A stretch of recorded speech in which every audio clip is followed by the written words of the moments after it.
There are a few pillars of the Facebook ecosystem, and one is newsfeed, right? It's you show up and you could just see all the stuff that is important that's happening recently with your friends. Another pillar has been timeline, right? Each person can share whatever they want with whomever they want on Facebook, and your timeline is your place where you can curate everything that you want to show up about you, and it's just everything about you in one place. And graph search is going to be another pillar that's like that. So there's really simple things that people want to do. They want to find all the photos they've liked. They want to find all the photos of two particular people, all the photos of their family. They want to find all of their friends who live in a particular city because they're going to visit there. And those are really hard things to find right now. You have to go to a bunch of different pages, you have to piece all this stuff together, and now it's easy. You know, you can say what you want and you get the results. In web search, it's very often the case that, if you do a search for, Apple and I do a search for Apple, we're basically going to get the same results.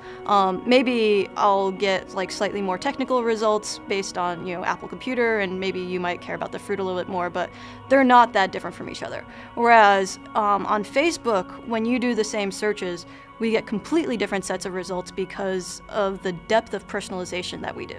The types of questions that we can solve are kind of the slightly nuanced and social questions that you wouldn't typically think to ask of a search engine, that you wouldn't typically think that the internet could solve for. There's a lot to be said for taste, like what movie should I go and see?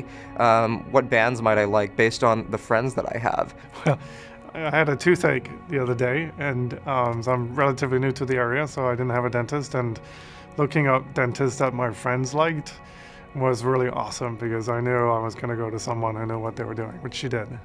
It's interesting because most people today don't think about Facebook as a place to discover places where they could go eat or things that they could go do.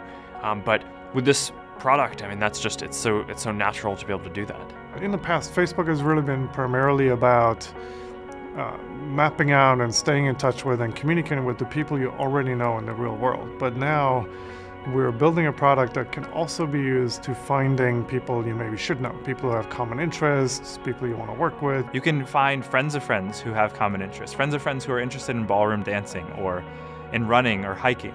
And in many ways, what this will do is make your community feel a bit smaller, make the world feel a bit smaller. Today, we're really just starting off with a few basic types of things that you can search for. People, photos, places, pages for businesses, and that's just the start. We wanted to get this out as early as possible so we could get feedback from users, iterate, make the product better, and get it to a point where we can launch this to everyone. We just view this as a project that we're going to be working on for years and years to come, but as it gets more complete, it's just going to be this amazing resource for a lot of people around the world to use.